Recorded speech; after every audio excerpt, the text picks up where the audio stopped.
Bom dia, meus alunos do sexto ano da manhã e do sexto e sétimo ano do EJA. Vamos continuar o nosso conteúdo de surgimento e origem da vida humana e também sobre a Revolução Agrícola, certo, gente? Bom, eu expliquei para vocês já sobre a teoria do criacionismo e que todo mundo, só estou fazendo essa pequena reprise, que é sempre bom a gente estar lembrando isso a vocês. É a teoria do criacionismo em que todo mundo, o mundo inteiro, as pessoas, os seres vivos foram criados pelas mãos de Deus, certo? Falamos sobre a teoria de Charles Darwin, que ele defendia o evolucionismo, a seleção natural das espécies, em que a espécie mais forte vai sobreviver e a mais fraca vai desaparecer, como eu citei o exemplo no vídeo anterior, na aula anterior sobre as girafas, que as girafas do pescoço longo, que vivem em uma comunidade em que existem girafas de pescoço longo e outras de pescoço curto e que as plantas disponíveis para suprir sua alimentação são plantas altas, de tronco altos, então essas girafas de pescoço longo vão alcançar essas plantas, consequentemente vão ter o seu alimento e vão sobreviver, enquanto que as outras de pescoço curto não vão conseguir alcançar essas plantas para suprir seus alimentos, suas necessidades e obviamente vão desaparecer. Chama-se a seleção natural, em que os fortes sobrevivem e os fracos morrem. Então isso era defendido por Charles Darwin, certo? Falei sobre a teoria da explosão do Big Bang, que juntou átomos, moléculas, saiu explodindo, gerando os primeiros seres vivos e saiu gerando todo mundo. E a do criacionismo, como eu já disse, que foi a teoria criada por Deus, citei até no exercício passado uma passagem bíblica de Gênesis, que fala que Deus criou o mundo, fez o homem à sua imagem e semelhança, deu domínio a ele sobre os seres vivos, enfim. Então vamos já à continuidade. Falei sobre a evolução das espécies humanas, sobre os primeiros hominídeos, que foi o Homo habilis, o primeiro hominídeo que surgiu, depois o Homo erectus, depois o Homo neandertal, sapiens neanderthalensis, na verdade, Homo sapiens neanderthalensis. A expressão neanderthalensis vem porque foi encontrado um fóssil do Homo neandertal numa região da Alemanha que tem o nome Neander. Então, por isso, o nome Homo sapiens neanderthalensis. E falei sobre o Homo sapiens sapiens, que é a espécie humana mais moderna, que tem semelhança com a gente. Que, aliás, que é a nossa espécie, semelhança não. A nossa espécie é a Homo sapiens sapiens, ok? Falei que tanto o homem neandertal como o homem sapiens sapiens, que é a nossa espécie humana, em que temos mais habilidade de raciocinar, de fabricar instrumentos e tudo mais, eles entraram aí em contato com o homem neandertal. Então, assim, não foi um desaparecimento de vez da Terra o neandertal. Eles ainda conviveu com o moderno, que é o homem sapiens sapiens, que é a nossa espécie. Então, se perguntarem a vocês, a espécie humana, nossa espécie humana, qual é? Aí vocês já sabem que são o Homo sapiens sapiens, ok? Mas isso é de acordo com as teorias dos cientistas, né, que acreditam na evolução humana. Eu particularmente acredito na teoria do criacionismo e que todos nós somos criados por Deus. Mas cada um tem o seu pensamento, sua teoria, sua base em que se apega em seu estudo, em suas credibilidades, e viva as nossas diferenças. Todos nós temos direito de pensar diferente, todos nós vivemos em uma democracia e num país laico, que é um país laico, que aceita todo tipo de culto religioso, certo? Então o Brasil é uma nação laica, certo? Se alguém perguntar a vocês o que é laico, é um país que aceita todo tipo de culto religioso, todas as religiões. Então, assim, minha gente, voltando para o nosso conteúdo, não vamos fugir da linha, porque não vem ao caso falar sobre essa questão aí do Brasil. Eu expliquei sobre essa evolução humana a vocês. A linha corresponde a essa, Homo habilis, Homo erectus, Homo sapiens neanderthalensis. Expliquei que o nome neanderthalensis é em homenagem a uma região da Alemanha onde foi encontrado o fóssil dessa espécie humana, e Homo sapiens sapiens. Enfim, passando para isso, a gente falou sobre a Revolução Agrícola, em que mudou consideravelmente a vida dos homens. Naquela época, as pessoas deixaram de ser nômades de se mudar de um lugar para o outro. Eu falei isso em sala de aula, em aulas presenciais. Graças a Deus a gente teve tempo de debater esse conteúdo ainda. E vocês já sabem que é homens que eram nômades, comunidades nômades e comunidades sedentárias. Nômades, aqueles que se mudavam de um lugar para o outro em busca de sobrevivência, de alimentos. E sedentários são aqueles que passaram a ter moradia fixas. Então, assim, moradia fixa. Então, assim, a partir do momento que eles começaram a ter domínio das plantações, de suas colheitas, passaram a ter domínio do tempo, de quando devia colher, quando devia plantar, eles passaram a dominar a agricultura, têm agora o seu alimento que eles mesmos plantavam, eles mesmos colhiam e não precisavam mais se mudar de um lugar para o outro em busca de sua sobrevivência. Então eles deixaram de ser nômades e passaram a ser sedentários. Isso foi a primeira revolução na vida dos seres humanos do período neolítico, que a revolução agrícola aconteceu, porque ela ocorreu no período neolítico. Lembrando, a pré-história ela se divide em dois períodos, paleolítico e neolítico. E a revolução agrícola ela ocorreu no período neolítico, lembrem-se disso. Eles passaram a ter descobertas de instrumentos para caça, para se defender de animais, e passaram a fazer instrumentos com a pedra polida. Antes, no período paleolítico, os instrumentos de caça era pedra lascada, não era polida a pedra, as lanças. E no neolítico, os instrumentos agora são mais evoluídos, agora a pedra é polida, lisinha.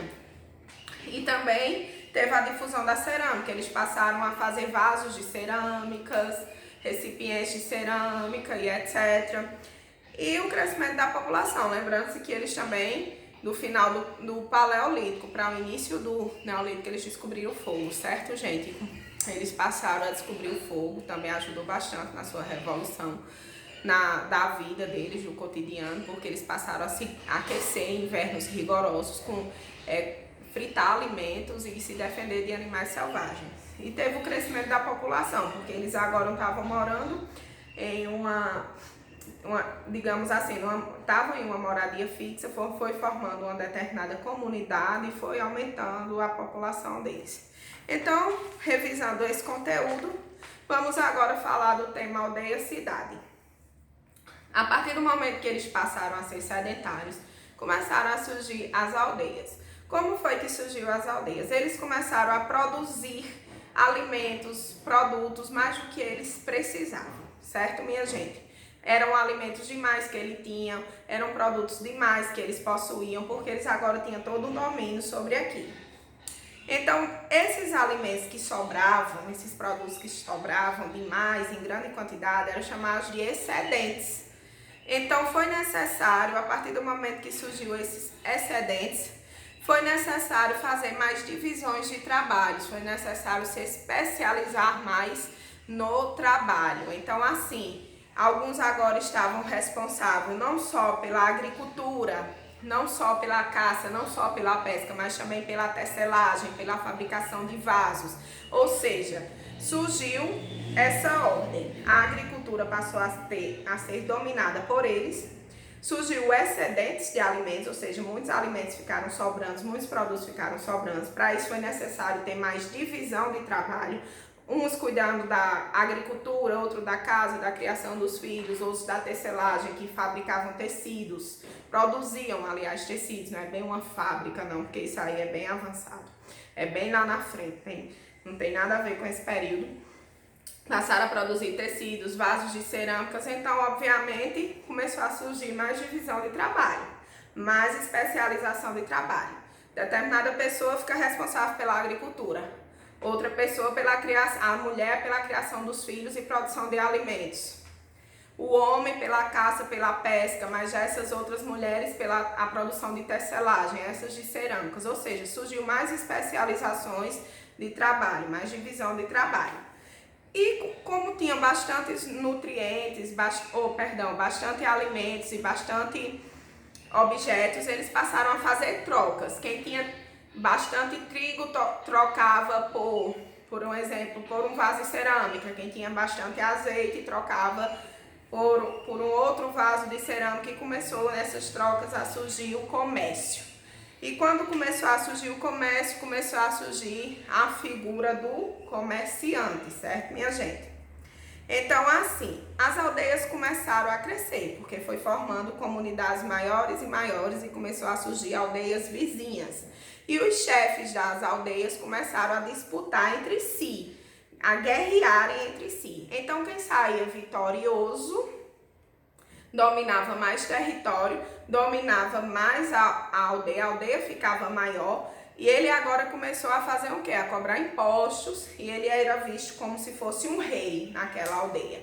E ele morava, o chefe da aldeia, que era visto agora como rei, ele morava em uma casa muito grande, que era denominada palácio, onde os seus funcionários moravam junto com ele. Então isso aí começou a surgir o Estado. Estado que eu falo não é grande Estado como nós temos ideias de hoje em dia, não. Estado como o Estado da Paraíba, isso não. Estado que eu falo é o sistema político. Começou a surgir esse sistema político denominado Estado. O chefe da aldeia era tido como a figura do rei. O palácio onde ele morava ele e os funcionários, era o local de decisões para regras, leis, guerras que tinham na aldeia, na comunidade, e passou a surgir a cobrança de impostos, tributos. Então, esses três requisitos: a autoridade do chefe da aldeia, que é rei, a casa onde ele morava com seus funcionários, que era o palácio, onde ele tomava toda e qualquer decisão política e sobre a comunidade, e a questão de ele cobrar impostos. Isso é um sistema de Estado, certo? Então, surgiu aí esse Estado primitivo. Obviamente, depois, com todo esse surgimento, as aldeias começaram a prosperar, aumentar, e foi surgindo as cidades, as pequenas cidades, que na verdade já eram maiores do que as aldeias. A cidade era como se fosse um conjunto de aldeias, que agora era administrado por um só rei, por um só chefe.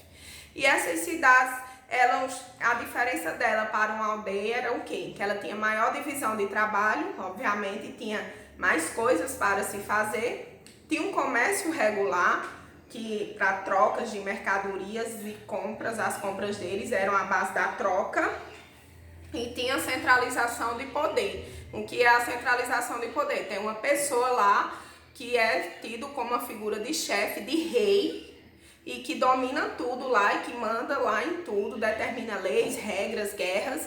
Então isso é a centralização do poder. A partir do momento que existe uma supremacia de uma determinada pessoa ou de determinadas pessoas em uma comunidade, e que essa pessoa começa a ter mais riquezas, começam a dominar aquela região, começa a ditar leis e regras, já está centralizando poderes ali, já está tendo uma centralização do poder naquela pessoa, naquela comunidade. Então a diferença é isso aí, que as cidades, elas viviam próximas aos rios. No Egito, por exemplo, era no rio Nilo. Em outras cidades próximas, na Mesopotâmia, era próximo aos rios Tigres e Eufrates. Então as cidades, elas foram construídas próximas aos rios justamente pela questão da água, porque era necessário a água para a irrigação da agricultura, a sobrevivência da comunidade, né, gente? Porque a água é vida.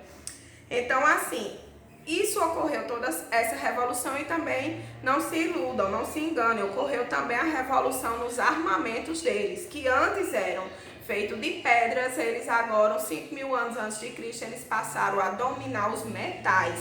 Então foi conhecida como a Idade dos Metais. E o primeiro metal que eles passaram a dominar para fazer suas armas, aliás, as armas deles, era o cobre.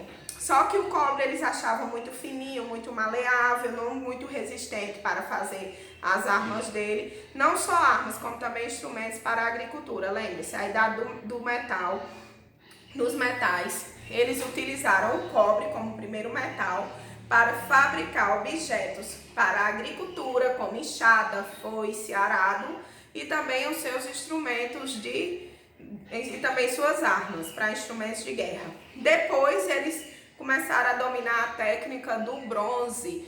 O bronze era um metal mais resistente, mas ainda assim não era o que eles precisavam. Eles precisavam de um metal mais forte, um metal que suprisse suas necessidades, tanto na agricultura como em suas guerras. Então, tempos depois, eles passaram a dominar o ferro, que era fundido no fogo, e o ferro passou a fazer espadas, escudos, vários instrumentos de guerra, certo? E além dos instrumentos de guerra, as armas, ele passou a fazer também os instrumentos para a agricultura. Então, por favor, prestem atenção nas atividades. Qualquer dúvida e nesse vídeo me comuniquem. Lembre-se, tem uma questão aí na atividade que é para vocês responderem a ordem de como tudo surgiu. Como surgiu a aldeia, cidade, tudo. Lembre-se que começa sempre com a agricultura. Depois começou o excedente de alimentos. Depois desses excedentes de alimentos, eles passaram a ter mais divisão de trabalho, mais especialização de trabalho. Aí surgiu o comércio. Depois do comércio, foi surgindo as aldeias, bem direitinho lá.